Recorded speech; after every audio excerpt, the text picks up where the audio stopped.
আসসালামু আলাইকুম এভরিওয়ান, কেমন আছেন? আশা করি ভালো আছেন। আলহামদুলিল্লাহ আমিও ভালো আছি। আজ রান্না করব গরুর মাংস, গরুর তরতাজা মাংস। দেখেন মাংসটা কি সুন্দর ফ্রেশ একবারে, সাথে 4-5 টুকরা হাড় দিছি। এখন রান্না করার জন্য আলু কেটে কুটে পরিষ্কার করে ধুয়ে নিয়েছি, পেঁয়াজ কুচি করেছি, দারচিনি এলাচি তেজপাতা নিয়েছি। এখন বাটা মশলা দিয়ে রান্না করবে, যে আদা রসুন জিরা বাইটা নিচ্ছে। আজকে বাইটা রান্না করবো, এই টেস্টটা অন্যরকম লাগে। তো কিভাবে বোনেরা রান্নাটা করতেছি আপনাদের সাথে শেয়ার করতেছি। বিসমিল্লাহির রহমানির রহিম। তেলটা দিয়ে দিলাম, পাতিলটা গরম হয়ে গেছে।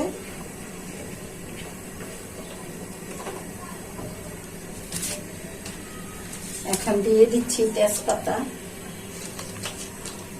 দারচিনি ও এলাচি, দিয়ে দিচ্ছি সাথে পেঁয়াজ। মাংস রান্না করবো তো তার জন্য একটু পেঁয়াজ বেশি করে দিই। নেড়ে চেড়ে পেঁয়াজটা ভালো করে ভাজা হয়ে গেল।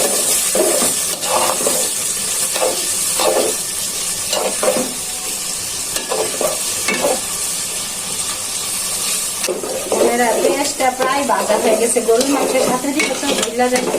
এখানে মশলাগুলো একে একে দিয়ে দিচ্ছি, আর যাতে পুড়ে না যায় হালকা একটু ঝুল দিয়ে দিচ্ছি।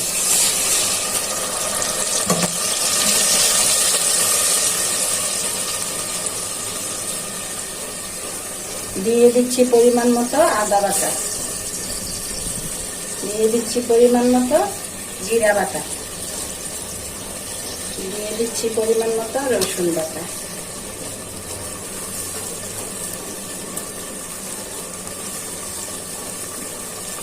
একে একে সবগুলা মশলা দিয়ে দিচ্ছি।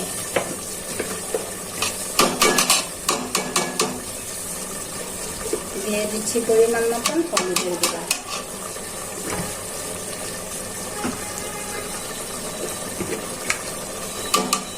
দিয়ে দিচ্ছি পরিমাণ মতো লাল মরিচের গুঁড়া।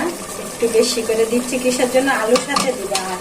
আপনাদেরকে গরুর মাংস বা যে কোনো মাংস রান্না করে দেখেছি, কিন্তু আলু দিয়ে যে গরুর মাংস আমার কাছে অনেক স্বাদ লাগে, এটা দেখানো হয় নাই, আজকে দেখাচ্ছি। স্বাদ মতো লবণ। এখন মশলাটা ভালো করে কষিয়ে নিই।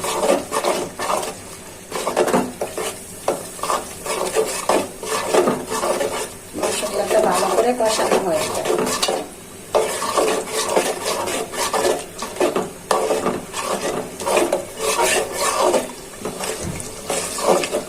ভালো করে মশলাটা ভাজা হয়ে গেছে আর কষানো হয়ে গেছে। এখন মাংসগুলো দিয়ে দিচ্ছি। বিসমিল্লাহির রহমানির রহিম।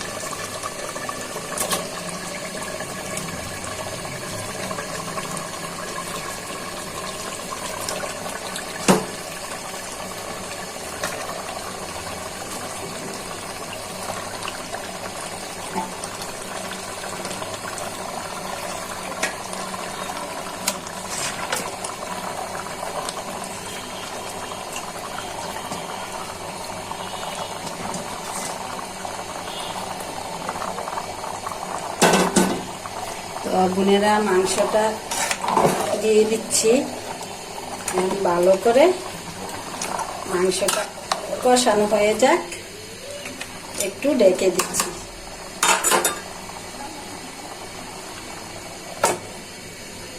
দেখি বোনেরা কিরকম হয়েছে। মাশাআল্লাহ, কি সুন্দর মতো কষানো হয়ে গেছে, মনে করেন রান্নাটাই হয়ে গেছে। এই যে কষানোটা মনে করেন তেলটা যদি ভালো করে বাসে, মশলাটা মাখা মাখাও, তাই এই তরকারিটা টেস্টটা ভালো হয়। ভালো করে কষানোটা হয়ে গেছে।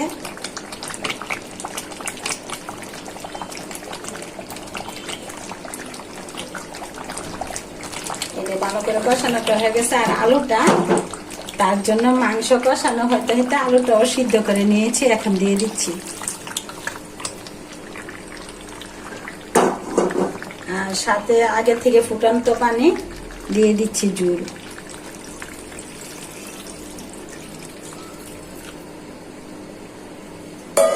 এখন মনে করেন আর বেশি সময় লাগবে না বোনেরা, রান্নাটা হয়েই গেছে। বোনেরা দেখি তরকারিটা কিরকম হয়েছে। মাশাআল্লাহ অনেক সুন্দর হয়েছে, বরাবর হয়েছে, সবকিছু ঠিক আছে। এখন একটু চেখে দেখি। মাশাআল্লাহ সেই টেস্ট। তো বোনেরা ভালো থাকবেন, সুস্থ থাকবেন, আমার ভিডিওগুলো বেশি বেশি দেখবেন, লাইক করবেন, কমেন্ট করবেন, সাপোর্ট করে পাশে থাকবেন। আল্লাহ হাফেজ।